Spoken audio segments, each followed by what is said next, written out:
Knowledge Talks. It's my pleasure to have Abhishek Datta with me.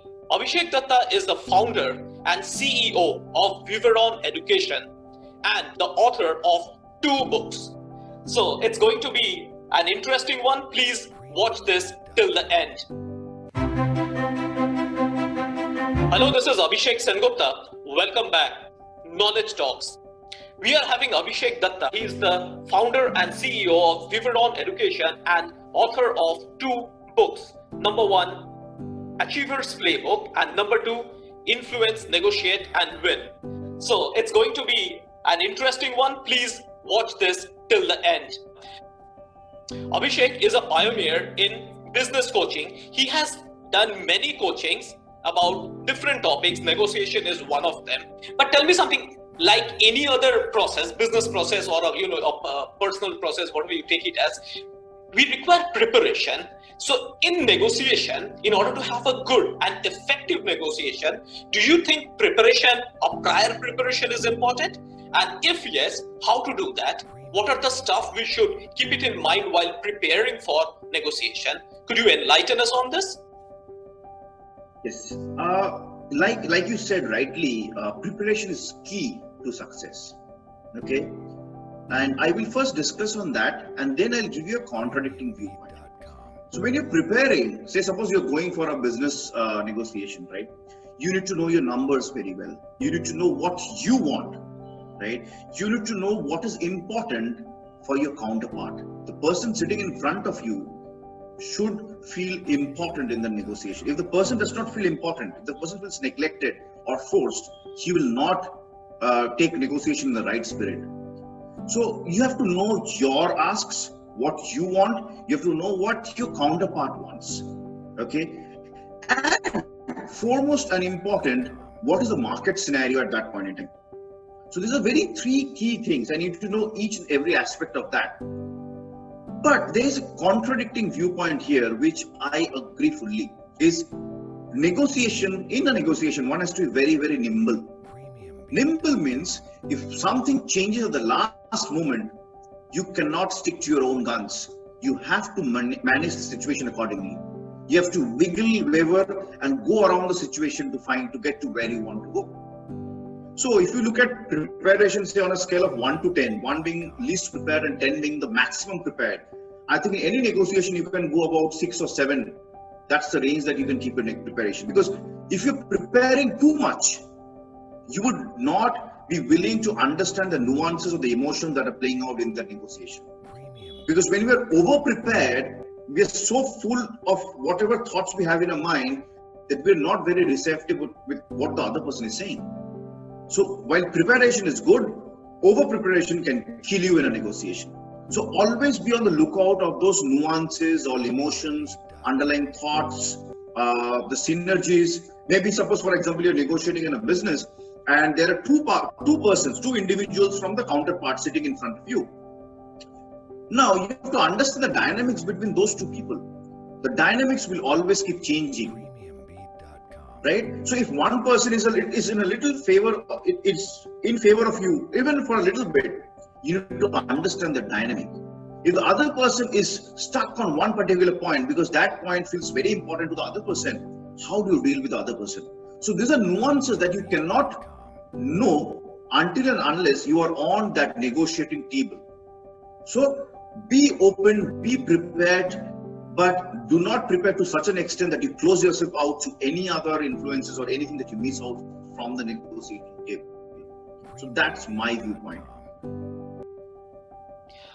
Okay, I think it's an amazing viewpoint which I got, because every time we hear that prepare, but you really told us that you should not be over prepared, because once we are over prepared, we become something like a closed person. We do not try to understand what other person is, his emotions, his viewpoints. So that is also quite important in a negotiation. Now, carrying on with your whatever you have said right now, you should not be over prepared. At the same time, taking the information out of the person who is sitting on the other side of the table, this is a tough job. Now, how to do this? What are the steps we should follow to do this? Over to you. Okay. See, when we're looking at extracting information from the other person, and this falls in line with my earlier thought of over-preparing in a negotiation is, there are certain things that you can actually get much easily in the negotiating table rather than when you're trying to investigate the person behind or before the meeting. And I'll give you this technique. It's a very wonderful technique. It's called mirroring. Mirroring is basically repeating the last 3 or 4 words that the person has just spoken and repeating it back to them, and then followed by a silence. So that's what repeating is. So for example, you're going into a negotiation and somebody says that, see, the market is very bad. Okay, you just repeat the last 3 or 4 words. The market is bad. So what you're actually doing is you are acting dumb in the negotiation. Acting dumb is actually a smart strategy in a negotiation. When you play dumb, the person in front of you feels that they should elaborate more on what they said. So suppose, for example, somebody in front of you, you're asking for money or say a payment from somebody, and the person says the market is bad. You say, the market is bad. What the person on hearing the other side, the person hearing this will say, yes, the market is bad because, say, a lot of my clients are not giving me money. A lot of my clients, they're not paying me. They're not at all paying me so much that I can even cover my expenses. So you can again repeat a couple of words from there. So you can say, not paying you enough. Then they will say, not enough. We're just dragging through this particular phase. It's very, very difficult. So this particular customer was there and he was not giving me the payment. So now you've got so many information that the market was bad. His clients are not giving him payment. One of the particular clients is a big challenge. Now, for example, if you know that particular client, you can actually interact with that client and figure out why that client is not paying your counterpart. And maybe if that payment comes through, you can actually get your payment back. So it's a wonderful technique that many people use, most negotiators use, is mirroring. You just repeat the last 3 or 4 words that the person has just said, followed by silence. It should be a very humble ask, right? The market is bad. That's all. In a very soft, polite tone. And it will work wonders. Next time you implement this, it will work wonders for you.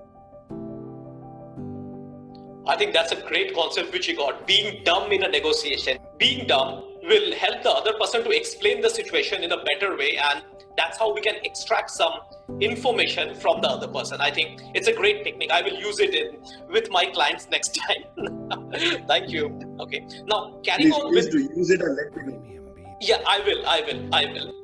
And thank you so much, Abhishek Datta, for this nice session. And we will carry on with this session with the next episode. Thank you. Thank you so much, Abhishek, for having me here today.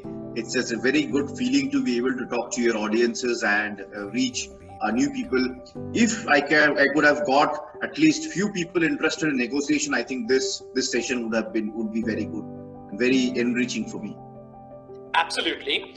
And you can get Abhishek Datta's book on negotiation. I'll give the link in the description. You can simply click the Amazon link and get a copy of this book. I think that was an excellent session with Abhishek Datta, and we will carry on with this in a later phase and with more episodes coming. If you have any question, please write in the comment section. I'll answer it as soon as possible. Even you can ping me in the social media profile. I'll try and answer it as soon as possible. So stay tuned, stay connected. That's all for today. Thank you so much. Have a great day. Thank you.